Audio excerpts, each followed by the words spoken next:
Good morning and happy Wednesday. We've got a busy day in the markets. We've got Mr. Grisafi. He's traveling. Maybe I should call him Carmen San Diego because I don't know where in the world he is. And then we've got coworker Brady Huck's going to talk a little cattle. And let's jump right into it. Mr. Grisafi, where are you at right now? We are westbound on 14 heading to beautiful downtown Wilmer, Minnesota. We'll be speaking for Ag Country today. I think they call it Ag Focus 2024. So we will be delivering the good news there in person. Awesome. Good deal. Well, Tommy, let's do outside markets. Then I want to hear how the meeting went. But real quick, something I want to hear from you. 10-year Treasury note up to 4.1%, highest in over a month, right? November, we were above 5. We trailed low. It's ticking back up. What can we expect with this? Well, we saw a big shift in the market yesterday. When I started my speech, the grains had a nice tone. I ended that speech, and it was crickets in that room. But when I woke up this morning, my iPhone that I have my quote board on for my all the markets, every single market I look at was red a few hours ago. Everyone, whether it was a commodity, a currency, energy, red across the screen. And it's interesting when that dollar strengthens and the markets go. So, it felt like it was like a bait and switch at the end of the year. 10-year yields collapse to 3.8. Stock markets rally. All the big fund managers get to pat themselves on the back and take home a big bonus as they collect 2 and 10 or 2 and 20 typically in hedge funds. And then all of a sudden you come in this year and things don't feel so well. Something I did notice before I went to bed last night, I forgot to put it in the slide, or maybe I sent it to you, but I think the one of the markets in Asia, one of the Chinese stock markets hit 4 or 5-year lows yesterday. And, we could producer Joe could look that up. But nonetheless, just know that there's some real weakness in some of the world markets. And our markets don't look, how we close 2023 doesn't look anything on how 2024 is trading. Back to you, my friend. Yes, sir. Okay. Good to hear. Let's bring in Brady Huck. Morning, guys. Brady. Hey, how's it going? Good. Here we go. Tommy, how far is the drive from Southeast Missouri to where you're at today? How many hours on the road did you put on? It was 12, and unfortunately, the Ag Country jet had a problem with the left engine, so they weren't able to pick me up. Plus, they used all that money to give out in dividends. So, but nonetheless, it's a very peaceful drive. Did 7 last night, 5 this morning. I think that equals 12, and we'll get there. And I'm real excited to speak to this group. I have to tell both of you before we get into the meat of the show, is that I was paid yesterday to go down there and show people how to manage risk and help them. Yet that crowd and room I worked with along the Mississippi River there in Missouri, they don't use futures and options. Some of the folks do HTAs, but they are strictly cash sellers. And to me, and I gave them the analogy, it's equivalent to going to the doctor with an illness. They give you a pretty serious prescription, and you just tell the doctor, oh, my family, we just roll around in mint leaves. That's how we heal ourselves. So it's odd to get paid to show people how to do something they don't do. And I'm sure you guys have experienced that in your own books of business. Yep, absolutely. It's interesting, the differences you see from geography to geography, and then just from person to person, how they approach marketing. But absolutely. Yeah, the crowd, real quick, guys, some of the nicest, kindest, sincere people I've ever met. I mean, just I give them a 10 stars.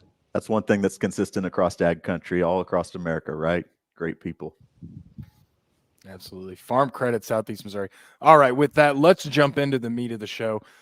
First thing I got, guys, March futures have fallen 49 cents, right? When we started building this show, we opened lower, negative.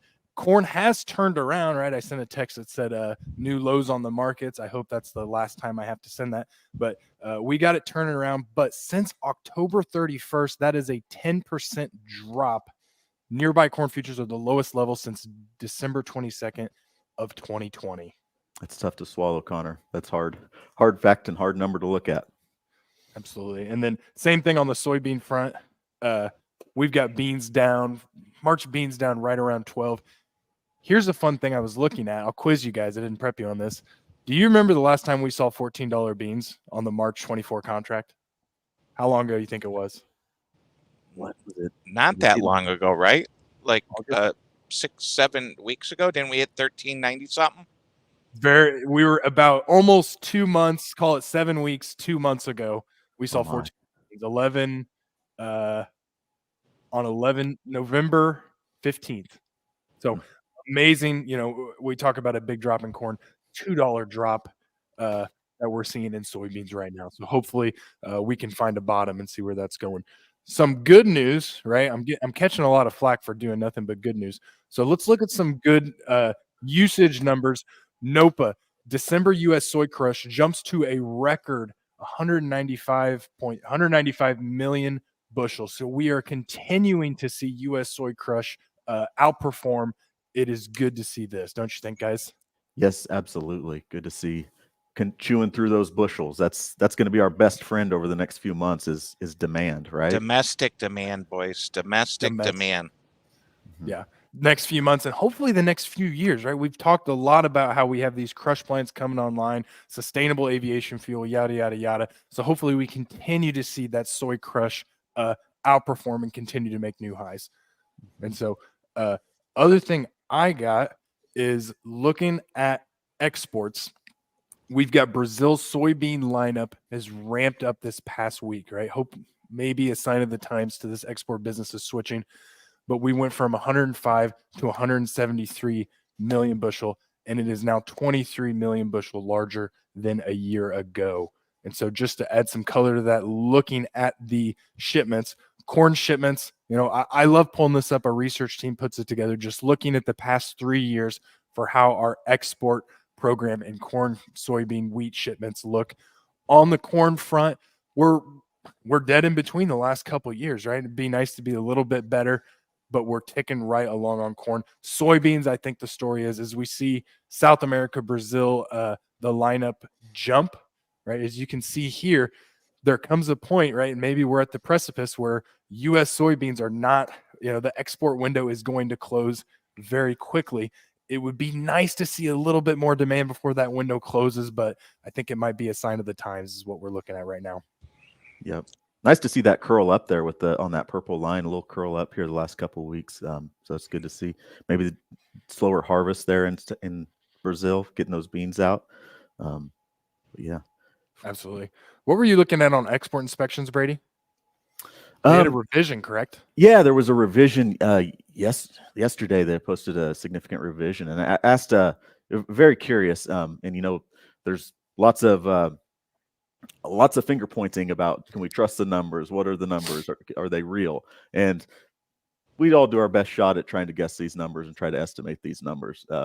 But the U.S. the weekly inspection reporting, asking our research team, I think there was some comments about maybe the holiday impacting some of that reporting that went into that figure. And if you look back over a broader time frame, there haven't been a whole lot of revisions on that weekly number. So maybe an anomaly that week on the revisions that we saw, which actually were positive revisions. They increased the number of export inspections that we saw here.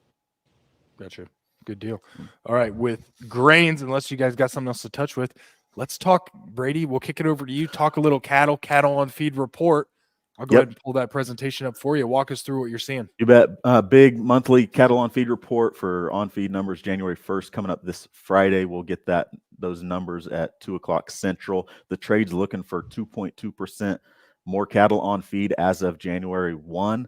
That is very front loaded on that, as placements are anticipated to be down almost 5% in December. We saw big placements in September, October, and starting to see those fall off here in December.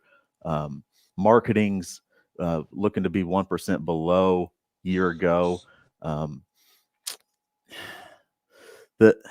You never know what to believe, or you never know what's going to be printed with these numbers, what will be printed and how the trade's going to react. We've seen choice climb the last week, which is positive, but we got a front end log jam. So new slug of data to chew through on Friday. Got a weekend to digest those numbers and see what happens on Monday. Cash trade this week's probably going to be held off on the fat cattle side of things until we get that report out, people drag their feet on booking next week's stuff. Luckily, we've got through some of that blizzard fiasco of last week, and we're starting to get to better kill numbers this week. We're still running behind year ago levels on the kill, but we'll see what cash trades here at the end of the week. When I look at cattle markets, funds, the funds need a reason to get long, and there's so much going on in the macro world, and we got the front end log jam. We talked about it before. Green grass and grilling season going to be the market's best friend here going forward. Switching to cow calf, guys, I wanted to throw this chart up there, Connor and Tommy. This is a monthly look at a long-term look at the feeder cattle index, and we've seen it roll over, but we still got a 2 in front of it. And looking back in history, this index goes back a long time. In the 70s and 80s is when it was created. There's been 2 years, 25 months that this index had a 2 in front of it, meaning we're above $200 a hundredweight. And that was in the 13-14 stretch. We had a 15-month stretch, and our most recent 10-month string of months where we've had a 2 in front of this market. Guys got to wonder how long that 2 is going to be in front of this market. Just because you heard a guy on the internet tell you that it was going to be here for a long time, or some head of research somewhere tell you that it was going to be here a long time. I don't know. I think I'd be more worried about the $100 below us than the $10, $20, $30, $50 above us potentially going forward. And cow calf guys, they're very feed yards and feeders are margin and crush. That matters to them more so than a cow calf guy. Cow calf guy is going to be directly impacted by dollars in their pockets if this market turns south. So definitely something to look at there. Absolutely. You know what I'd love to see on this chart? An overlay of just front month futures for the same thing. We can see where corn, right? As you were telling me that 2014, 15, right? 12, we would have saw this spike. What did we see in 21, 22? It'd be interesting to see. To see them side by side and how they compare. Yeah. Absolutely. Yep. One, thing we point out, we talk about inverses and carries in markets, and, going back to that cow calf guy real quick, looking out at fall values, the index is at 225 right now. And the index peaked at 254 in September last year. And we've got 260 on the November futures. So guys got to wonder how much premiums priced into that market out there. We can always go higher, but you're still protecting a record index value on that feeder cattle number. So good things to look at. Things to see. So I'm sure we'll digest that a little bit more. I'll step off my soapbox there for a minute, but we've had a nice bounce in that market. And here we go. Luke, thank you for the question. For those who've been no-tilling for 20 years or better, would carbon credits make enough difference in revenue to bother with the extra paperwork? Great question. Depends on the money, depends on the paperwork, right? I would say yes, but then again, I sit in desk every day, so paperwork's nothing new for me. But put a pencil to it. It's what I always say. But I would lean towards yes, depending on the dollar value.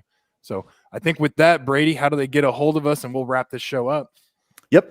Send us an email, info@ATI ProMedia. We're on here every day live at 9. Check us out on Spotify, YouTube, or Apple Podcasts. Give us a call, 1-855. What's the number down there? Something farm. Arm Farm. Yep. Yeah. So, all right. With that, we'll see everyone tomorrow. Have a good one.